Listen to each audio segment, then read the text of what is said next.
government, I worked in state government, I worked in local government, and I see an extraordinary amount of corruption.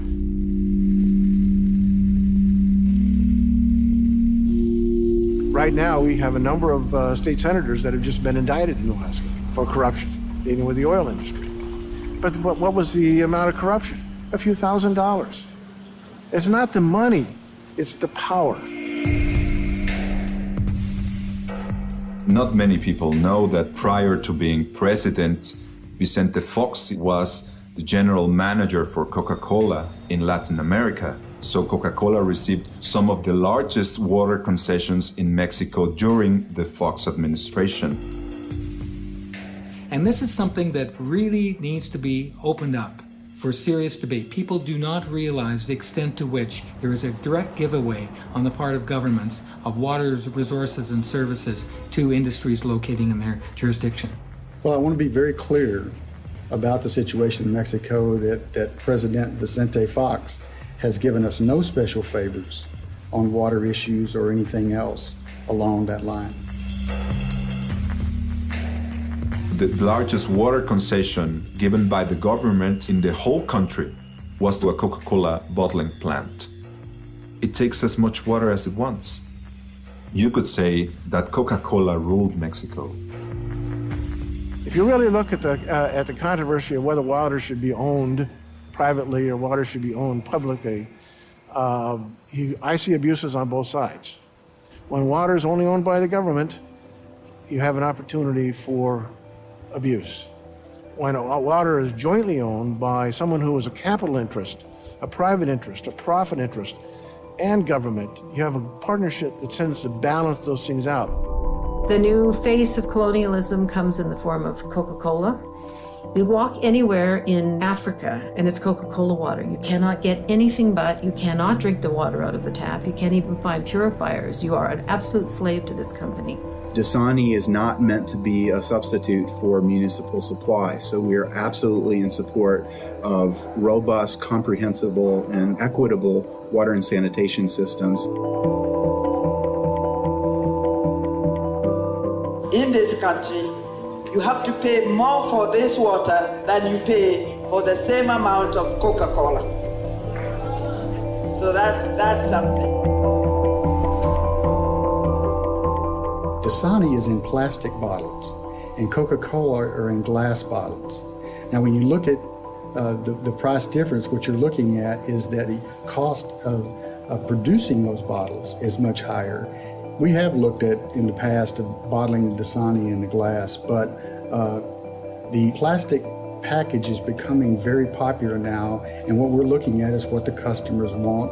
As you look at new ways to develop business, you look at also what the customer wants and needs are. The situation with the cost of Dasani is more about the packaging, and also plastic bottles are taxed at a higher rate than glass bottles.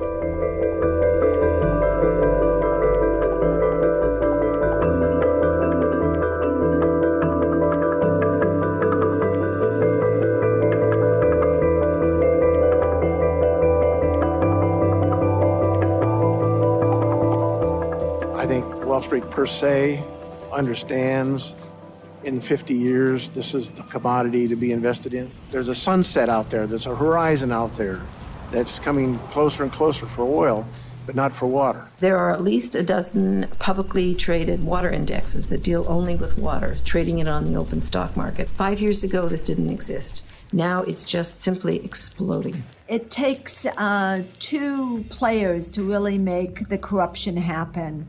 First of all, we have corporations who are often greedy, but corporations are not social service agencies. They're there to make a profit.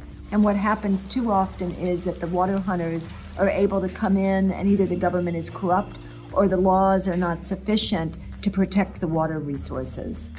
As a water hunter, you just go out and you try to find a water source. It's not going to cost you a lot of money to clean up. The problem is getting it and holding on to it. Canada had 12 contracts for bulk export of water, and arbitrarily, with the change of government in British Columbia, canceled those contracts. When you have a change in government, the previous government's commitments are subject to renegotiation, and that's just the way it is. So when you're looking at water owned by someone else that you have to get a contract with, that's not a secure commodity anymore. The only way to have a secure commodity is to create it yourself by desalination. Many do not see the harm in depending on desalination for our future water needs. And suddenly, many countries in the world are looking to desal and building new desal plants as the alternative, and this is going to save them. But to do that, we require a great deal of fossil fuels and burning of fossil fuels, which contributes to global warming, which in turn contributes to the climate change problem in general. In order to address one problem, we end up creating a new problem. We already have an energy shortage. Where are we going to get the energy to use desalination? And a lot of corporations are saying nuclear technologies. Well, nuclear technologies are really not viable. We have no current plan to deal with nuclear waste. You know, it's no different from saying to ourselves that we're going to go into space after making a mess out of this planet. We go into Mars, we relocate there, or we colonize space itself and colonize another planet. And having made a mess out of our own situation, having failed to live up to our own responsibilities in relationship to nature, we then move on to destroy another piece of nature and leave the mess behind. The fact that there aren't more plants in the world is because it's a cost factor.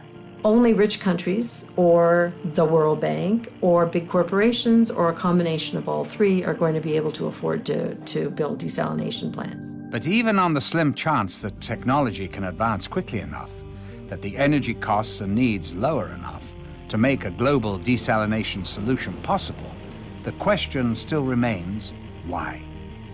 Why forfeit the water we already currently have? Why freely give it to others only so they can sell it back to us at whatever cost the demand allows? When you have communities that are looking to extend their water supplies, they'll pay what they feel the value of that supply is worth. There are 87 corporations now building desalination plants, and the biggest water company of all is General Electric, followed by Procter & Gamble and Dow Chemicals getting into it. These are all companies that have seen the writing on the wall. And the writing on the wall is that water is the hottest property out there. I think you can add a 15% on that. I think if 15% is responsible, some investors will require 30. And if you can't offer 30, they're not interested in investing. What we actually have is that these big corporations are going to profit from dirty water. So they don't want to see the pollutants not going into the water in the first place. They want to have a model where they can step in and provide very expensive technologies to clean up pollution after it occurs. I wondered when I looked at the UN Millennium Goals why they didn't include goals around pollution and cracking down on the fact that if you can't use the rivers and lakes in your area, then you're forced to mine groundwater. Well, it's as clear as a bell to me now. It's because they're raking in the money. Who's going to own that water? When General Electric has it to clean, does it pass through them but still belong to the public? I don't think so. So it becomes a product that is a result of your process, and then you own it. Who ends up owning these desal plants? Because if these desal plants are in private hands or even in government hands, because after all, water is the source of life. These desal plants are the way in which we get access to water, then those desal plants and who owns them ends up controlling our lives. Bottom line, water is a good investment, period. Any place in the world. How much do you pay for your bottle of water? You can fill that bottle of water at the tap for practically nothing.